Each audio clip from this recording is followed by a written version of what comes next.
সরকারি চাকরিতে ২৫ বছর পূর্ণ হওয়া এবং জনস্বার্থে কারণ দেখিয়ে পুলিশের ৫৬ কর্মকর্তাকে চাকরি থেকে অবসর দিয়েছে সরকার। তাদের মধ্যে সহকারী পুলিশ সুপার পদমর্যাদার ৭ কর্মকর্তা এবং পুলিশ পরিদর্শক পদমর্যাদার ৪৯ কর্মকর্তা রয়েছেন। আজ শুক্রবার ১৪ আগস্ট স্বরাষ্ট্র মন্ত্রণালয়ের পুলিশ ২ ও পুলিশ ১ শাখা থেকে এ বিষয়ে পৃথক দুটি প্রজ্ঞাপন জারি করা হয়। সরকারি চাকরি আইন ২০১৮-র ৪৫ ধারার বিধান অনুযায়ী তাদের অবসর দেওয়া হয়েছে। রাষ্ট্রপতির আদেশক্রমে এএসপি পদমর্যাদার ৭ কর্মকর্তাকে অবসর দেওয়ার প্রজ্ঞাপনে স্বাক্ষর করেন স্বরাষ্ট্র মন্ত্রণালয়ের সিনিয়র সচিব মঞ্জুর মোর্শেদ চৌধুরী।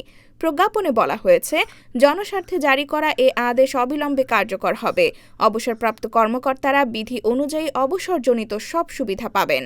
একই দিনে পুলিশের ৪৯ জন পরিদর্শক পদমর্যাদার কর্মকর্তাকেও চাকরি থেকে অবসর দেওয়া হয়েছে। স্বরাষ্ট্র মন্ত্রণালয়ের জননিরাপত্তা বিভাগের পুলিশ ২ শাখা থেকে এ বিষয়ে পৃথক প্রজ্ঞাপন জারি করা হয়।